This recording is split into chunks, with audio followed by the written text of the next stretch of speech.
Ananta, the Poetry Festival being organized by Samyukta Poetry. And we are very, very happy to have with us a panel that is going to be reading haiku. And in the previous session with Kala Ramesh, I was personally mentioning that, it was a long-abiding interest of Samyukta Poetry to have a feature on haiku at the as early as possible. So last festival, we couldn't make that happen. But this time, thanks to the intervention of Shobhana Kumar, who is one of the festival's directors, we were able to make this happen. Now, without much ado, I would like to move into the session. And so we have with us the moderator for today's session, Dr. Brajesh Raj, who is a Mumbai-based companion animal veterinary acupuncturist and who runs the Tai Chi Touch, which is an internationally recognized Tai Chi Kyong training institute. And he is one of the editors of Cafe Haiku. And he has been writing Hakai forms since over a decade. So we are in very august company. And now I request Dr. Brajesh Raj to take over and introduce the rest of our participants, get the session underway. Please, sir. Thank you so much, Sonia ji. A good morning to everybody. And a brief introduction of our esteemed panel here. Ruiniji Gupta, dear friend, mentor, teacher, I don't know, words fail me, one of the most versatile people I know. She writes haiku, fiction, non-fiction. She's much published. Her work has been published in international magazines and her books are available on Amazon. She's editor of 2 haiku magazines, World Haiku Review and Cafe Haiku. She lives in Mumbai by the sea. K. Ramesh writes haiku, tanka and free verse. One of my favorite hygiene. Beautiful, beautiful, unique voice. His poems have appeared in magazines and anthologies published in India and abroad. He's the author of 3 collections of haiku. He teaches in a J. Krishnamurti school located in Chengalpattu near Chennai. Gitanjali Rajan. I'm sorry. Yes, sir? Thank you. Thank you for the invitation. Thank you. Gitanjali Rajan, she's, what can I say? Dear friend, sensei. She serves as the haiku editor at the online haikai journal Cattails. She has been writing haiku for around 2 decades. A book of collaborative poems with none other than Sonam Choki of Bhutan, Unexpected Gift, was shortlisted for the 2021 Touchstone Distinguished Book Award. She teaches English and Japanese in Chennai. I'll start by thanking Samyukta Poetry for inviting us to Ananta 2022 and having us over. Thank you, Sonia ji. Thank you, Shobhana. So ladies and gentlemen, welcome to A Universe in a Raindrop. Okay, we'll start by inviting Gitanjali Rajan to say a few words. Let's start from the beginning. So say a few words of the origins of haiku and maybe a little bit about Higo and a few concepts. Thank you, Gitanjali. Thank you for that. Yeah, we start at the beginning. The origins of haiku are probably in the poetry form called waka, right, which is Yamato Uta in Japan, and from the ancient periods in its shortened form. Okay, so it is a 31-syllable poem called waka, which was existent in the ancient periods. Later, it was also, shall I say, modified to become a tanka. But I'm more interested in the medieval ages now, where let's talk about the 1600s to the 1867, which is called the Edo Period, which is also the period of the Tokugawa shogun in Japan, when this whole poetry form of 31 syllables, which was 5, 7, 5, 7, 7, 5 lines, right, of sound units that I'm talking about, not syllables, but sound units or mora. So you have what happened really in the medieval period is that there were gatherings of poets, right? It was a social activity to write a haikai no renga, or linked verse, where one poet would write the first three lines, which is 5, 7, 5, 17 syllables. The next poet would link to that and write a 7, 7. And then the third poet would come in and write the next, and so on, right? It would go on to maybe even thousands of verses, which I think Rohini is the one who's an expert on over here, but yet on Renga. But yet, okay, the origins of Renga, I'm not going to go so much into Renga, but what really happened is that the very first verse of Renga, called the Hokku, right, was a verse which actually set the tone for the Renga in those days, and also was a kind of nod to the gathering. It was kind of a greeting to the gathering. It set the tone, and it was also a nod to the season, right? So it had a very clear season word and context to the verse, and that was called a Hokku, and that I think is origin of the of what we know as haiku now, right? So this Hokku was earlier, or rather, Renga was earlier written like a waka with elevated and kind of courtly language. But there came the great Matsuo Basho, who in the Edo period was a samurai, born into a samurai family, and when he became a ronin without a boss, he turned to haiku and to the principles of haiku and started writing those. Right. So instead of funny wordplay or elevated language, etc., it became something which had a truth and sincerity to it. That's what Basho brought in, and his disciples continued later. He had many, many, many disciples as well. So I'll just give you an example of something that Basho had written as a hokku for a renga, which is, I'm going to read it in Japanese as well so that you get a sense of the language.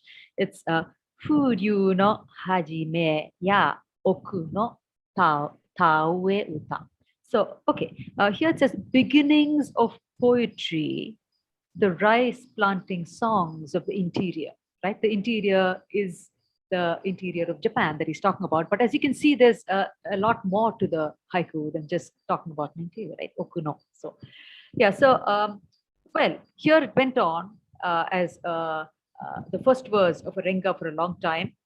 And it was in the late 1800s when Shiki came in, Masaoka Shiki, who said, hey, it's not just a social activity. Now it's going to have its own literary merit and stand on its own. And that's when the term haiku came in. He named it haiku. So it was not till the late 1800s that it was called haiku. And even today, there are people who write renga who make the distinction between haiku and hokku because of its nuances, right? So that's, the journey from what it was, a 5-line poem, to how it was elevated by Basho, and then finally now, instead of poetry gatherings, we write it alone, right, and in silences. Yeah, thank you, Brijesh, for the question. Thank you so much, Geetanjali, for that beautiful flavor of Japan. I'd like to invite Ramesh to speak a little bit about the classical techniques employed by the wandering monks. Which of these really appeal to you? I know the time is short, so whatever appeals to you, whatever you would like to share.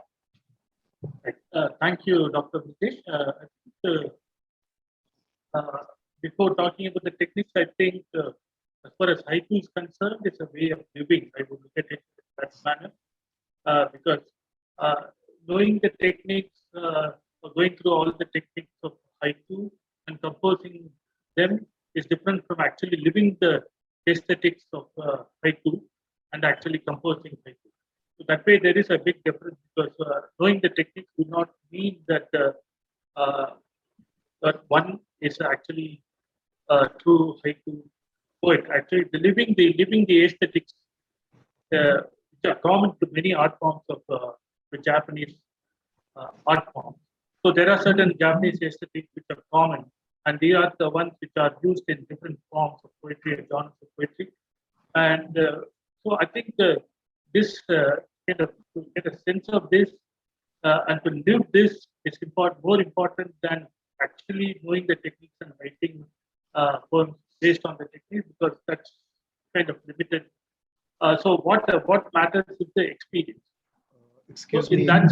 Sorry, may I just come in? Could you hold the piece closer to the mouth, please? Sorry. Yeah. Thank Yeah. you.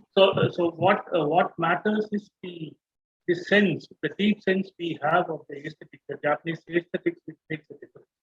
So having said that, I would like to talk about two important Japanese aesthetics which are very common, useful. I think to begin with, so they are what we call the wabi and sobi. Uh, Basically, uh, a sense that everything is impermanent and transient, and it's not about things which last for long. It's about the impermanence of things and objects, and a certain sense of loneliness which is there, which is accepted by the people who live. I mean, these were wandering monks were Buddhist people in by default. I mean, some of them were monks and they were traveling. They were moving from one place to the other, and they had these principles in them. Actually, they did these things, and so they accepted poverty, they accepted loneliness, and they saw beauty in all these things. So Wabi and Sabi talk about beauty with a sense of loneliness in time, and also it is again some accepting transience and imperfection in objects like which we come across in our daily life, and just not just reject them or throw them away. It's not a use and throw culture which was there during those times when these monks were wandering monks were living their life. I mean, it is more to do with certain things which they continue to use even though they were born out. They saw the beauty in those things, and they lived with them. So that sense of connect is necessary and important. And there were many other techniques which I think if one is interested, one can go into. Two more things, two more aesthetic principles that I would like to kind of, which I kind of felt very inspired. Was like one is this whole sense of expansiveness, a sense of a mystery, which is there, which they call Yugen. I think I'm not very sure about the pronunciation of the word Yugen. Maybe Chitanjali would, I mean, she would correct me if I'm wrong.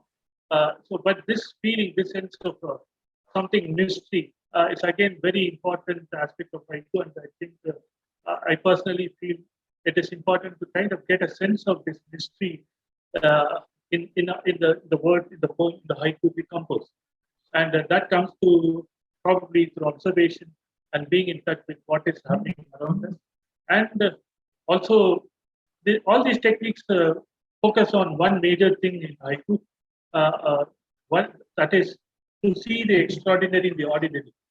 So we see a lot of things around us, and we tend to pass by without noticing them.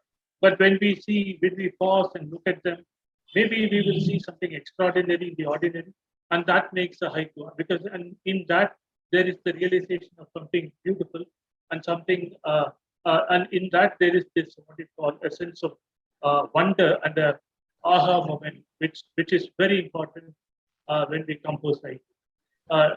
Yes. So I'll end with this thing. They also, I think, Alan Watts talked about when he talks about haiku. Haiku, he refers to it as a wordless poem. So it is not about the ego of the writer, which stands in front of the haiku. It immediately, when a reader reads a haiku, it immediately takes the reader to the experience. So the words fade. Actually, the words are not there, simply not there. It is only the experience which stands out. And that, I think, is the power of haiku, where a haiku poet, Hygiene, is able to, even though he's employing words or using words, he is able to take the reader directly to the experience and make him stay there for a short period or for a long.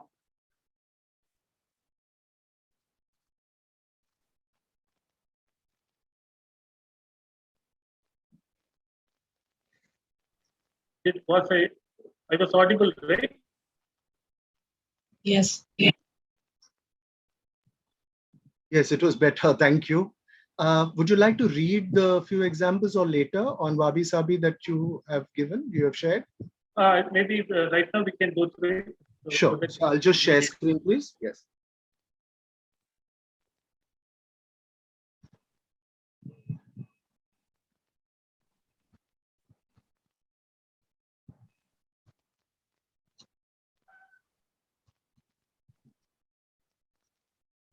Yes, please. Well, you can say this is them all composed by the masters, the Japanese masters.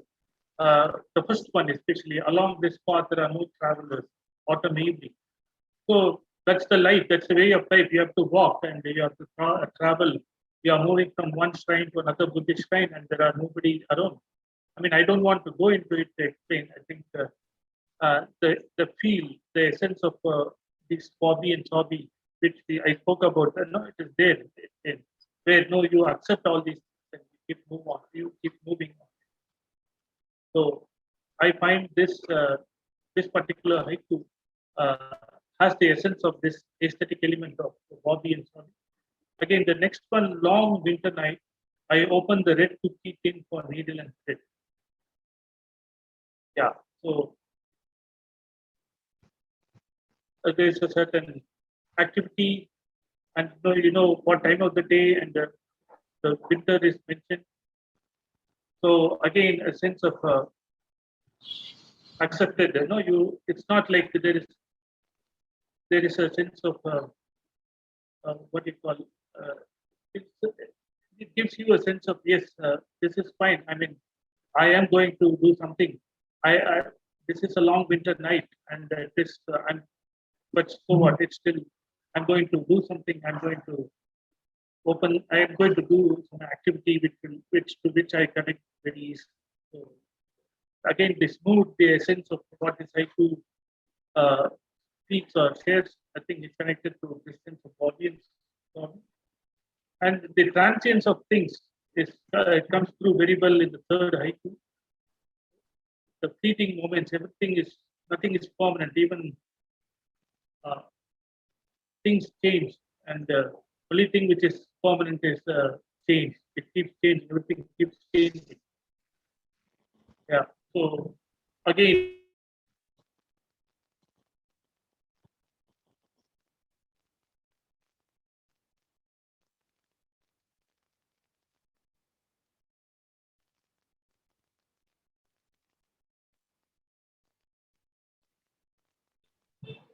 I think Ramesh, Ramesh, I think we we're back. lost him.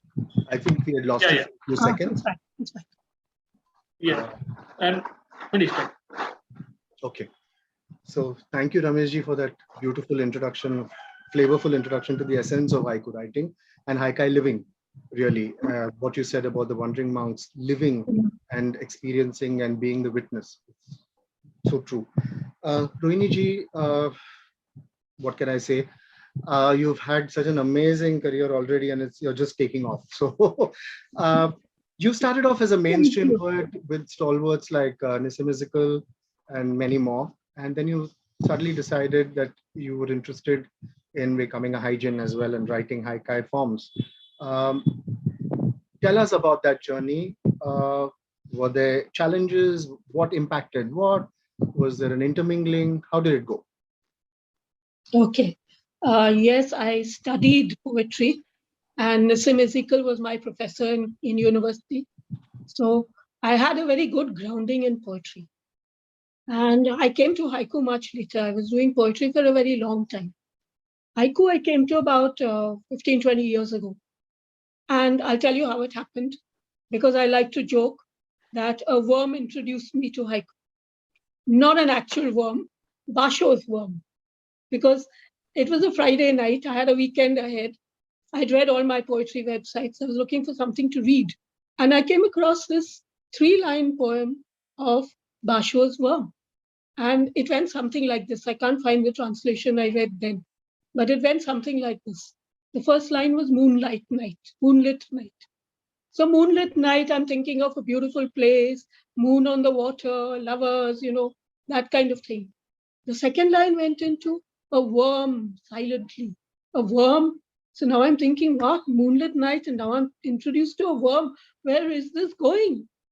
And the third line was, a worm silently drills into a chestnut. So, it took a twist, it went somewhere else.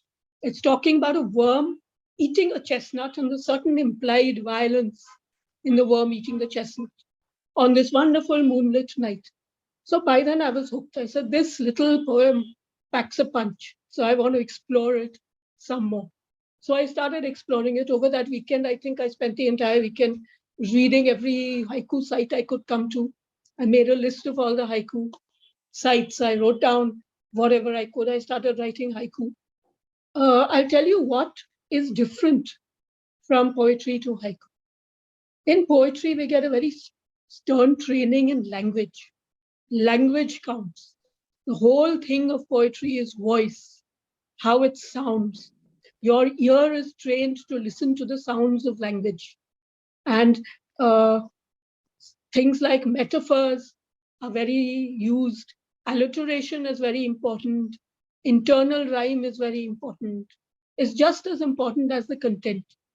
So it's all about the flow of language. You get accustomed to seeing how language moves. And then you come to a form like haiku. Now, haiku being so short, in English, it's less than 17 syllables.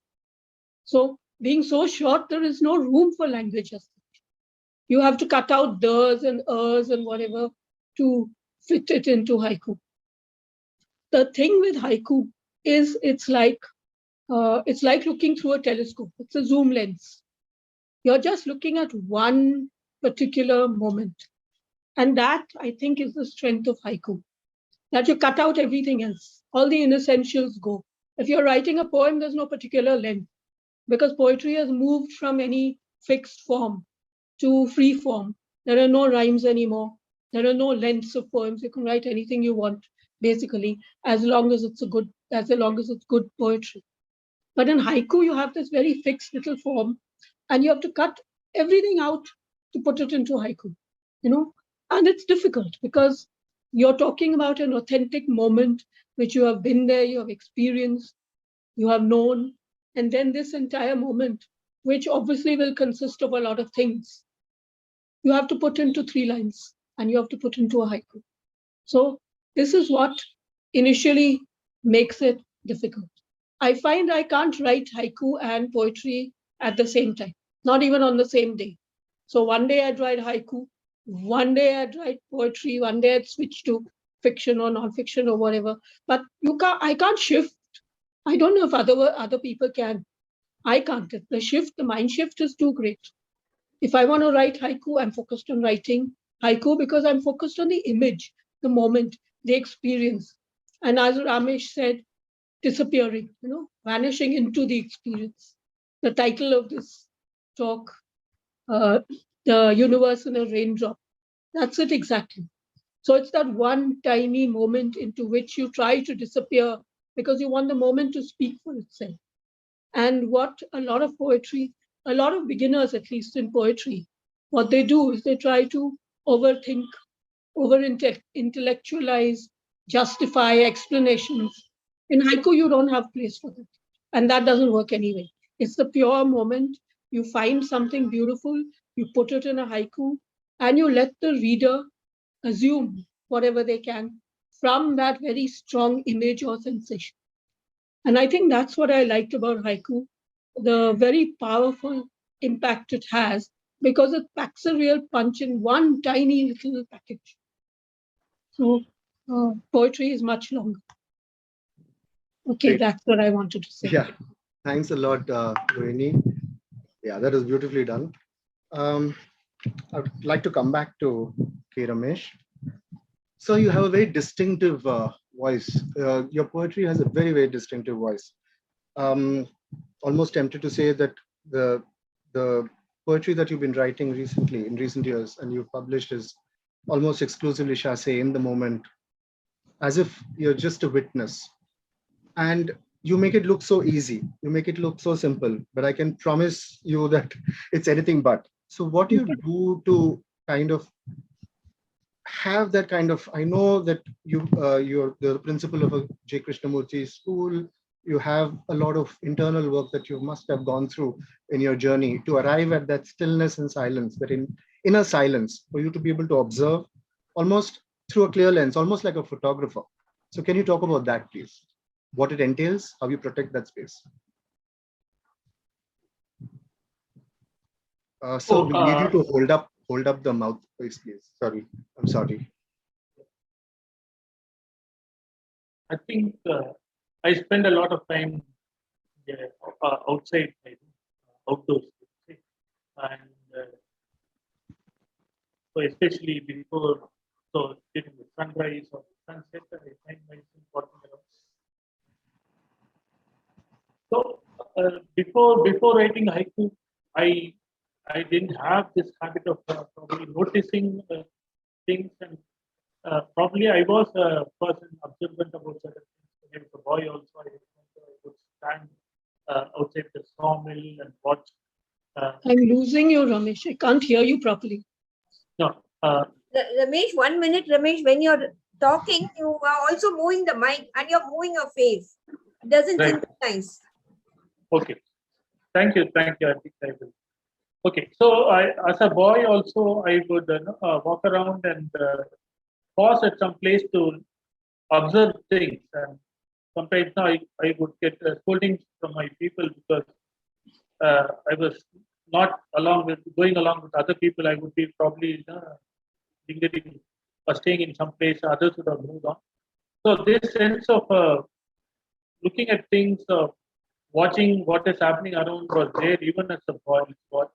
And I think when I started writing haiku, it became even more meaningful to kind of to look at things and to wonder, to look at some things which are happening, small things. If I see a row of fans, I would bend down. Even now, I would bend down to see what is happening.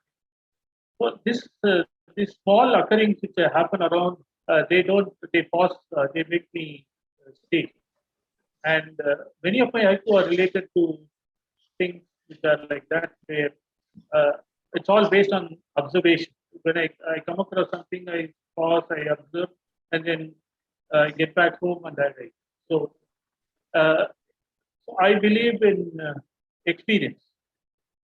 So which means I have to go through it, and there has to be a sense of surprise in what I see. And then I also learned that it is the experience that matters and not it is actually what caused the experience, and how you just write and leave it to the teacher. So you don't have to explain. You just write what caused the experience and just leave it, like what in haiku they say. So not tell.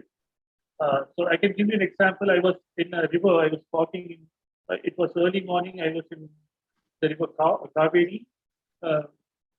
So sunrise, I let the fish bite my toes.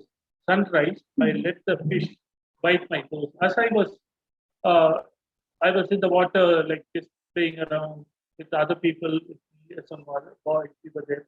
Then I saw this sunrise. I also noticed I could also feel the fish because I was watching the sun. And yes, so in that moment, the haiku was born. So that became, that is how I connect to the Sashi, because it is something which I experience, I see, and I write. Thank you so much, Rameshji. Yeah, to kind of let the fish bite your toe and stay in the moment. That's quite an amazing thing. Gitanjali ji, you have a unique place, I would like to think, at least amongst the people, the hygiene that I know, where you straddle two worlds. You teach and understand Japanese, so you have you're in the rare space where you can understand the original form, the haiku, the haikai sensibility as it is written even now till date. And you're also editor cattails for the haiku section. And you have been seeing over the years thousands of contributions coming in. You have the unenviable task of filtering that. Congratulations and kudos to you to be able to handle that one. You must be having a host of irate poets. But how would the two, I won't say compare, but what do you think about the two worlds? because they are two distinct worlds, the Japanese haikai sensibility and ELH as it's developing perhaps in different parts of the West and in India. Okay, thank you for that. I'm, yeah, comparisons. So I'm just going to divide this answer into two basic, divisions, which I mean, two basic sections, which is one is the exterior, on the exterior, and the other is on the interior. Okay, what is similar or what is dissimilar. Okay, so on the exterior, classical haiku, as we know in Japan, typically had a 5-7-5 or a 17 mora or haku, that's a sound unit to it. There are cases where it was 16, there are cases where there were 18, still classical haiku. And what made the classical haiku? One needed what is called the kigo, right? Like all of you know, the season reference in Japan. And this kigo is actually compiled in a saijiki. And what many poets who start off don't know is that there are over 6,000 entries in a saijiki, right, of season-related words. Okay, so of course, seasoned poets like Rohini and Ramesh, and you know, but I'm just saying it from the point of view of, and there are saijiki. Apparently, in the ancient times, there were almost 30,000 kigo and so on. And it's not something that's static, it's something that's dynamic. It's always edited and brought into newer versions and so on. Okay, so that's the almanac. Now, what really happens with the kigo is a lot of times we think we can put in a season word and then just say, okay, spring sunshine, and then continue with that's not the way it really works in Japan. The season word is used to actually convey one's emotion to the readers, right? And how is that done? Because if you talk of a particular phenomena in a particular season, right, the reader as well as the poet are on a kind of a similar plane, similar emotional plane, or dokan as it's called, right? Similarity of emotions, and that's how it was used. So this is classical haiku. And there's also a fantastic school of avant-garde haiku, right? And with Professor Tota Kaneko, who passed away 3 years ago, which is, it does not stick to the 5-7-5. It's called jiuritsu. So it's more, it's flexible. The number of sounds are flexible, and it does not use it need not use a specific kigo. It's called muki, without a season reference. And so there are people who express certain political situations, or maybe more personal journeys, etc., in avant-garde haiku, which is also a beautiful form. So there are two forms in Japan itself, right? So how does it not just two, there are many more, but I just choose to talk about these two, right? So if you look at now, I'm just going to again look at an example in Japanese haiku. If you say kono michi ya by Basho, kono michi ya yukuhito nashi ni aki no kure. This is the original of the first haiku that Ramesh had just said, right? Kono michi ya, this road, 5 syllables. Yukuhito nashi ni, no other traveler. Aki no kure, the end of autumn or autumn's dusk. It could mean either. Right, so it's a beautiful haiku, and Ramesh has already kind of talked about it. So my point here is it has a 5-7-5 structure, but when you translate it into English, it's not 5-7-5. So that's where we take off into the English language haiku on the exterior. We generally poets don't stick to this 5-7-5 structure because of the difference in language and the difference in syllable structure. Right? If you write in 5-7-5, unless you're fantastic and adept at the language, it can sound very wordy. But having said that, there are societies which still write English language haiku in 5-7-5 and do it brilliantly, like the Yukiteke Society of Poets, right? So, and they do use a kigo. Now, let me go to the season word. In Japan, a kigo is in an almanac. Everyone knows when it happens, what happens. For example, when is rice planted in Japan? Okay, when the wheat begins to sprout, when the first rainbows appear, when the season of the rainbows ends, right? So it's all very clear to people. And if you don't know it, you just open the almanac and you know, oh, this is what it is, right? Okay. But now the same phenomenon, let's transplant it to India, right? When do rainbows appear? Do you know? Do I know? Right? So when does it appear in Mumbai? When does it appear in Himachal Pradesh? When does it appear in India? Right? In the Yeah. whole of India? No, right? Chennai, I haven't seen a rainbow in a while. Okay. So therefore, we can't have the same Kigo. You can only have a seasonal reference, right? So that's the very first thing. Right? When you move to the Americas or Europe, they will have their own seasonal references, and it's better to call them seasonal references, as many famous Western poets have already said. Right? Let's not confuse the Kigo. So that's another difference, right? So in English language, for the beginner, you don't write in 575, and you also don't really stick to Japan's Kigo, because that's not what you're experiencing. What you experience, you write about, right? So like Ramesh said, the authentic experience, like Rohini said, you don't have to be contrived. So that's where the similarities are. It's not an over intellectualized form in both. If it's a real haiku, you don't over intellectualize it. You just get absorbed in the moment, in the transience, right? As Ramesh was talking about, in the ephemerality, in the aesthetic. You don't say too much. You have to be simple in your observing of the moment, as well as in your expression, right? You don't have to use, uh, too many major language, what should I say, contrived expressions to express it and so on, right? You just have to say it straight, perhaps. And also, as Rohini interestingly brought out a point, in Japanese use of language is extremely interesting, because it's a language which has a lot of onomatopoeia, a lot of it. So you have kira kira for the shining, or you have it's endless. Yusa yusa, it means the way a branch shakes. If it's a large branch, for a small branch, it's different, and so on, right? So it's musical on its own, and all of that add to the beauty of haiku. Whereas in English, it can have an internal rhythm, but we don't, one has to actually tune oneself into the rhythm, right? I mean, as all of you know.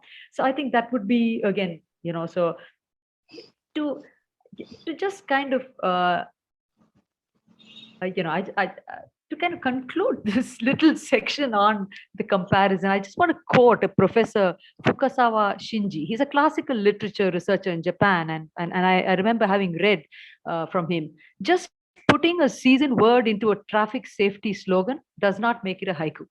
So the expression of the writer's feelings and individual perspective is crucial, right? Is what he says, right? So I think that makes a lot of sense. You just put a couple of formula together and say, okay, these are haiku. It doesn't work. You need that aesthetic. And so I think, to me, what Basho said about makoto, or the truth or sincerity to the haikai form, is, or the spirit of haikai and all the aesthetic that goes with it, is what I think is a similarity in haiku. Having said that, lots and lots of experiments going on in the in haiku. It's moving forward into literally wordless poems, in a very literal sense, rather than in a in a metaphorical sense. So all of that, depending on where you are placed, it can be a good thing or a bad thing, right? So well, it depends on one's own. It's art in the end of it. So if you like, the futuristic thing, it's fine. But but I personally think, it's while just to give you an example of Kathakali, you have the traditional Kathakali Mahabharata stories. You have Sudama. You have all of that, which is beauty. But now you also have Othello in Kathakali. But just having Othello and Kathakali, having Othello and Kathakali is beautiful. But just having only Othello and saying the rest of it doesn't exist, well, I think I've said my piece. Thank you.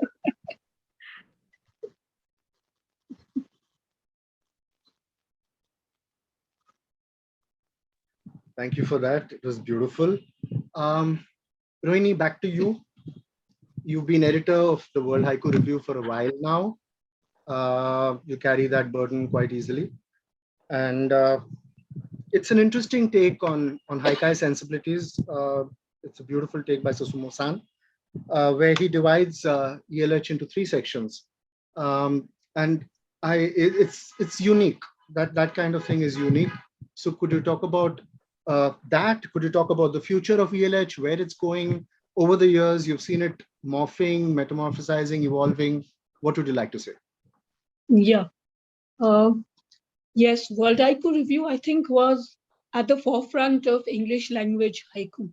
Because when it started, that was, I think, 201 or 202. There really wasn't much. And Susumu Takiguchi, the editor-in-chief, he being one of the last remaining Japanese, the old-timers and the masters of Japanese poetry, he was able to put it together.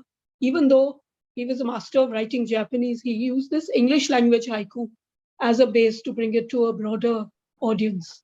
And World Haiku Review for a while was the center of a lot of haiku from what I can see, because I retrieved a lot of the articles from the archives. There's a lot of poetry too. And it was very active for a while. There were forums which were very heavily frequented. He did yearly conferences all over the world. It really brought English language haiku to the fore. But now it's been about 20 years. And I think that English language haiku has sort of grown on its own. A lot of the poets who are coming into ELH now have no clue about Japanese haiku. I find this more and more. They haven't read the Japanese haiku. Poets like us, of course, we have only read it in translation. And we have read many translations, yes. Susumu Takiguchi once wrote an article about 100 ways to translate Basho's Old Pond. So, and each one of them is weird. So how many ways you can translate it? Now, we have no knowledge of Japanese. So there's no way I can read the original Japanese. From Gitanjali, I get some of it. But English language haiku on its own has taken off, and I think it's something else. In the last 20 years or so, when I've been in this field, I've seen a lot of magazines come. A lot of major magazines, unfortunately, have folded up, but there's a lot of them around. And there seems to be something or the other going on in every part of the world. I know that in World Haiku Review, we have readers from about 50 countries. And we have submitters also. People submit haiku from all those countries. In Cafe Haiku also, it's endless. The kind of countries and the kind of hits we have. If I had to count it, probably over this time, be over 100 countries. I think we've covered almost every country in the world. So there is a lot of interest in haiku. I think it's a growing field. I think it's growing all over the world because it's very doable. There's not a high barrier for entry into haiku as there is in a lot of literary fields. There's a lot, the learning curve is very high in something like poetry or fiction or any of the other fields I'm acquainted with. In haiku, because it's a short form, it appears to be easier, though of course it is not. To write a good haiku takes a lot of work and a lot of effort and is not simple at all. And you might end up writing 1 or 2 good haiku in your lifetime. But still, it's a very appealing kind of art. So I think there's a lot of interest. I think the future is quite secure. There's a lot more groups coming up. There are a lot more people like us. The people in haiku tend to be very dedicated because they're doing it out of sheer love of doing it. All the editors like Gitanjali, are doing it out of sheer love of doing it. So there's a very dedicated following for haiku all over the world.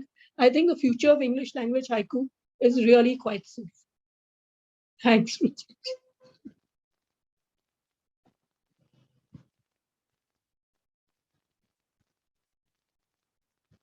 Thank you so much, Ruiniji. Thanks for that. Now we'll come to the really fun part. I would like each of our beloved Hygiene to share a few of their works, not just read out their work, but to share a little bit of the backstory, the experience, how it occurred to them, how it evolved, all of that, all those details, right? So we'll just start with, let's start with Ruiniji. Okay, I chose 3 haiku for this exercise.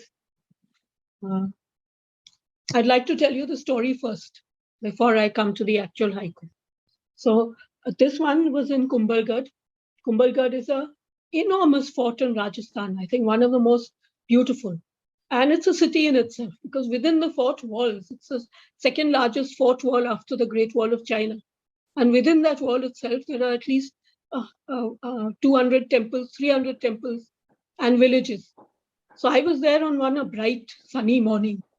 And there were so many tourists everywhere. I was looking for a little place where I could go and sit and just appreciate the place. And I found this broken down, tiny little temple, very small, just enough room inside for one person. And it was all broken down. There's nothing there, no deity, nobody. I was alone. So I went and sat on the steps of the temple, cracked stone, all the carvings gone, the roof also falling in.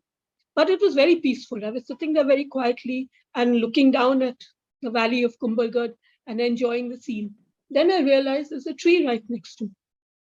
And when I saw that tree, then I realized something is happening, which I hadn't noticed initially. And from that, I got this haiku. So let me read the haiku. As in haiku tradition, you read them twice. So I'll read it out. Temple ruins. Only the wind still offers flowers. Temple ruins. Only the wind still offers flowers. Okay. One more. This was a long time ago. This was the summer.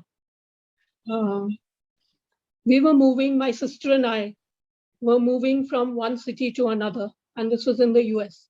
These were the days when you could drive very freely. It was not dangerous. You did not have to worry about getting shot. You could drive freely for miles and, over a period of days. We had no deadline. So we just got into the car and we wandered.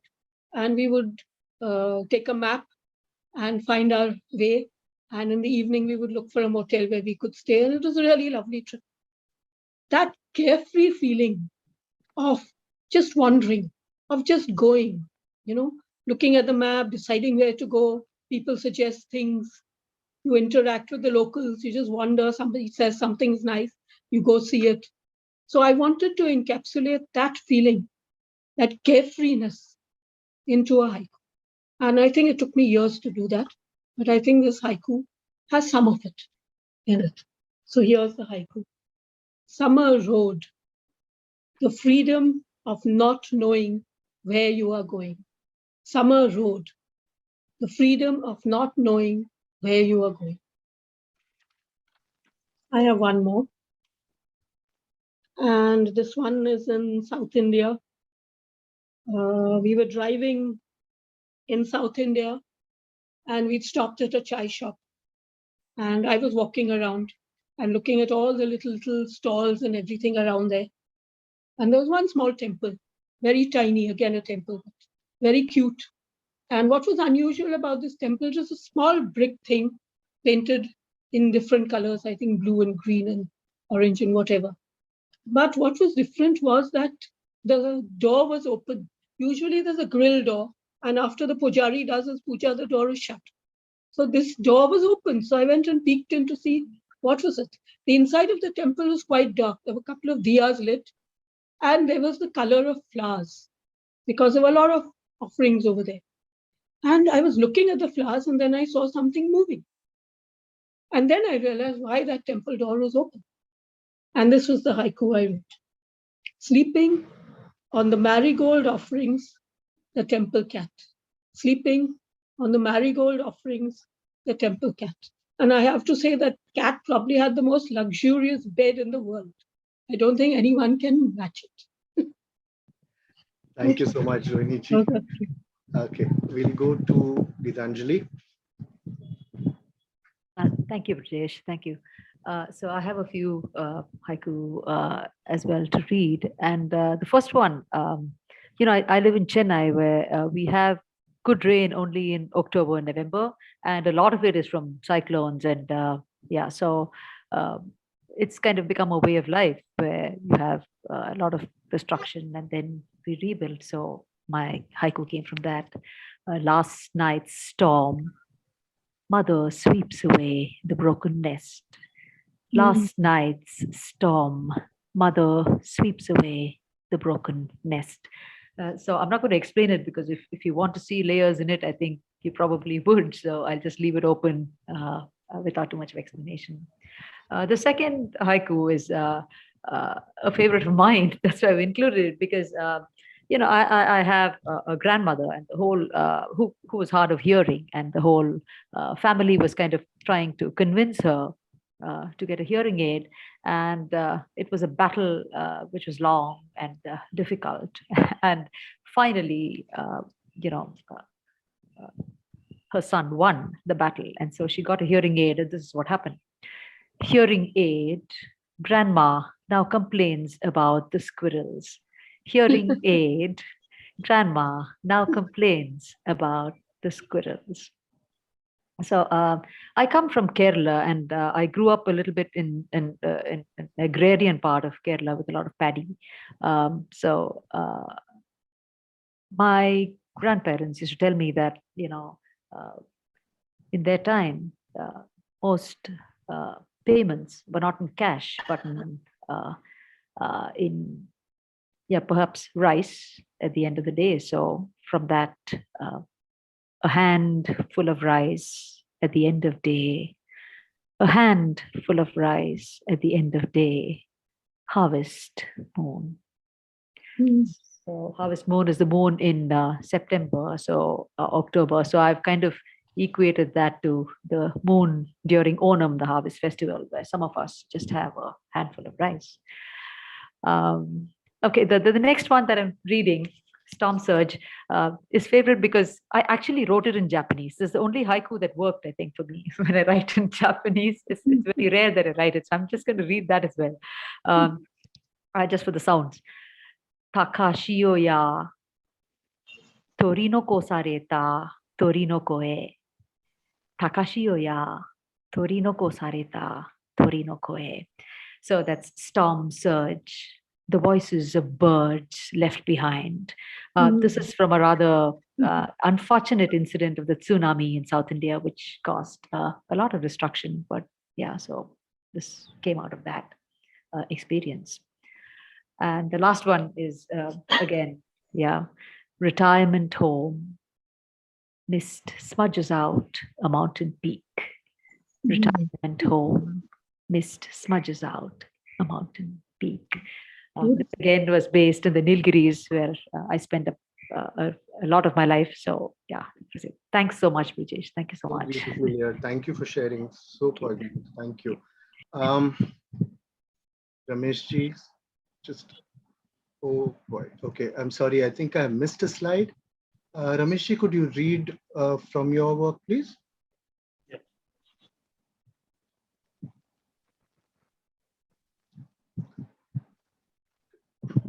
Okay. Yes, please.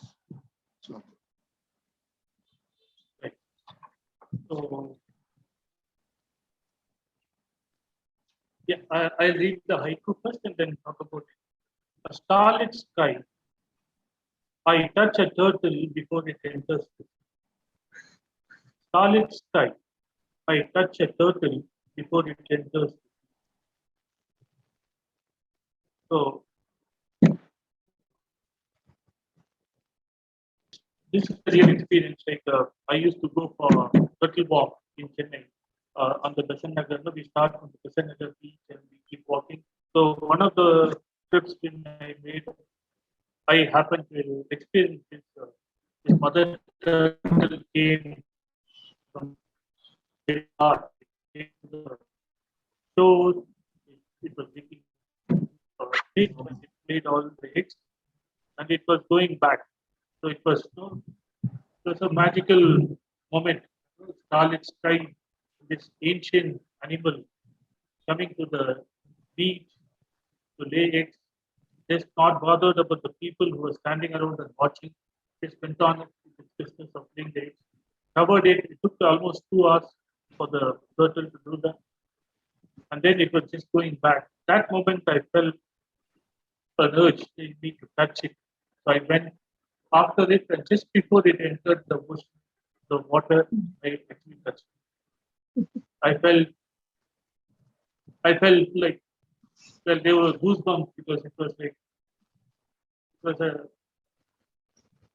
really a moment of awe or wonder, like totally one with what was happening around. That yes, that experience I will remember because it's an experience that I will remember probably. Yeah, at the end of my life also this. Yeah.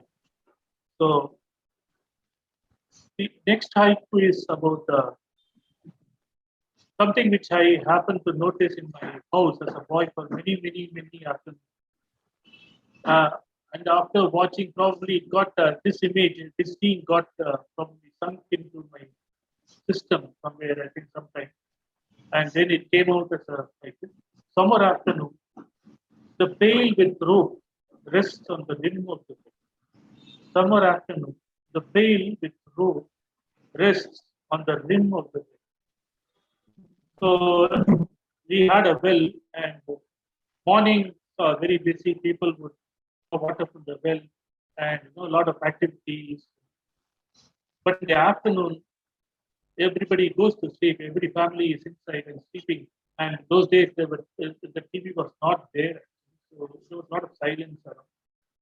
And so this sense of this pail also resting, like the rest of the people in the family, like all of them were inside. While I would never sleep in the afternoon, so I would just stand around or walk around and look at things or play with the small creatures. So this happened. I noticed this, and then later when I saw it again, this I too. I looked at it in a different way. Summer afternoon, the pale with room rests on the rim of it. Third one is about my visit to a botanical park in Uti. So I was sitting on the meadow, just looking at a tall tree. So as I was watching, a yellow leaf just came down. So this haiku is about this leaf, a yellow leaf touching the green ones on its way down. A yellow leaf touching the green ones on its way down. It was a towering tree, really big. The leaf was coming, hitting here and there on the green leaves and coming down. That moment, like, just stood out and became a bystander of what was happening. Yeah, that turned into. I actually wanted to read another haiku, which I recently composed. I believe in karumi, like a kind of a technique which brings in a certain lightness. Dr. Brajesh, I did not put it in the slide which I sent it to you. Is it all right to read it? So I enjoy playing cricket. So this one is about cricket and what happens in a cricket field. Morning cricket, a lap swing takes off from the outfield. Morning cricket, a lap swing takes off from the outfield. I don't want to explain. Thank you, sir. That's really beautiful. I'm sure everybody would have appreciated the nuanced differences between Gitanjali Sensei, between Ruiniji, between Rameshji. They all have a style that they own. I'm sure they'll vociferously protest to what I just said, but they've made yes, it. We will. Yes, we they've will. almost made it their own. Yeah. So, Brajesh, may I just kind of yes, say yes. something? I'm so sorry to interrupt, but Yes. I just wanted to share this about Ramesh's haiku about this starlit sky. So I use it a lot in my workshops to kind of, because it's such a beautiful moment. I just kind of I really love the haiku. It's one of my favorite haiku, Ramesh. So Thank you. so one of my students, I know it was beautiful. I thought I should share this with you. You said starlit sky, and there's an ellipsis, right? In the first line, starlit sky, and there's an ellipsis. And when I said, what do you think of the haiku? And after the discussions, the student actually said, those little ellipses seem like twinkling stars in the starlit sky. So I thought I must share that with Ramesh. It's Beautiful. beautiful. Yeah, thank you. Yeah. Now the favorite of mine from Ramesh is from his work, okay, which is last exam, wind turns the pages of a question bank. so, so I think you're going through exams now, so I just hope, Ramesh, the wind will turn the pages of the question bank. Thanks. Yeah, we need much more time to do justice to these three hygiene, but 5 minutes for a few quick questions, please. The session's open to the listeners.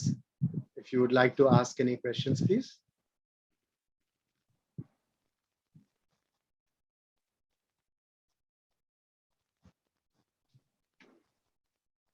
Before they ask the question, I just want to mention this.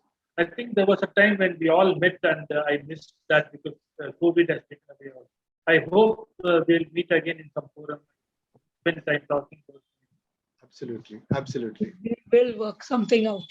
Yes, we will. We definitely will. Yes. Okay, so Me, Brajesh, this is Jimmy Sharma from Kurukshetra. yes, I thoroughly enjoyed this session. thank you so much. I was browsing the Facebook. I'm so happy. I'm really glad that I came across this link and I just joined it because I am interested in Haiku and how beautifully the lines created a musical form that you feel lured. There is this magical trance. I believe that Haiku can create, and it did create today. Thank you to all of you. Thank you. Thank you. Thank you so much. I'm glad you enjoyed the session. In January, I did a creative workshop especially on Haiku. One part was devoted on Haiku. So I know the kind of attention and attraction students have always shown towards this. So this experience I'm going to take and I'm going to now share it with my students too. Thank you. Fabulous. Thank you. Okay, so if there aren't any questions, I'd like to just share screen one last time with a master, my favorite Japanese master. Just give me a moment. A few of Kobayashi Isa. And I would like Gitanjali-san to please read it out. Sensei, would you please read this out, please? I'll read the first one, Brijesh. Thank you for asking me. Sure. Translated by Robert Haas. Summer night, even the stars are whispering to each other. Summer night, even the stars are whispering to each other. It's a beautiful haiku. Thank you. Thank you. Rohini, may I request you, I know you love this one, as do I. May I request you to read the second one, please? Yeah. Also translated by Robert Haas. Don't worry, spiders. I keep house casually. Don't worry, spiders. I keep house casually. That's one of my favorites too. And Rameshji, the third one, would you read it out, please? Thank you so much.